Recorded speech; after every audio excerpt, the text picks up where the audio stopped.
ஜெர்மனியில் நடந்த முதலீட்டாளர்கள் மாநாட்டில் தமிழ்நாட்டுக்கு எவ்வளோ இன்வெஸ்ட்மெண்ட்ஸ் கிடைச்சிருக்கு. இன்வெஸ்ட்மெண்ட்ஸ் தவிர நம்ம மாணவர்களுக்காக ஸ்பெஷலாக ஒரு ஒப்பந்தமும் போடப்பட்டிருக்கு.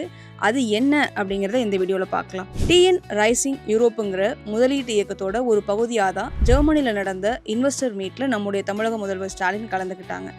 இந்த மீட்டில் வெற்றிகரமாக 23 MOUs அதாவது புரிந்துணர்வு ஒப்பந்தங்கள் போடப்பட்டிருக்கு.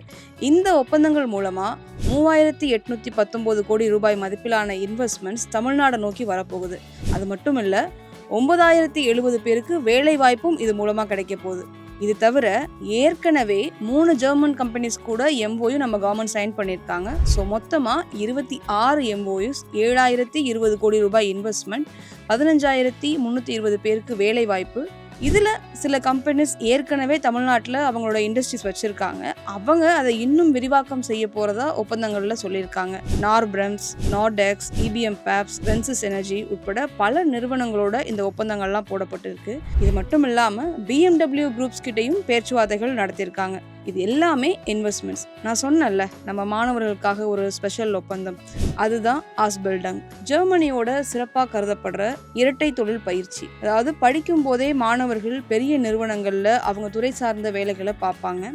மாணவர்களுக்கு இது மூலமாக ப்ராக்டிக்கல் நாலேஜ் அதிகரிக்கும். இதுக்கு அந்த நிறுவனங்கள் சம்பளமும் கொடுப்பாங்க. இந்த ஸ்கீமுக்கு தான் இப்போ ஒப்பந்தம் போட்டிருக்காங்க. இது நம்ம மாணவர்களுடைய ஸ்கில் செட்டை வேர்ல்ட் கிளாஸாக மாற்றும் அப்படின்னு அரசு தரப்பில் சொல்லப்படுது.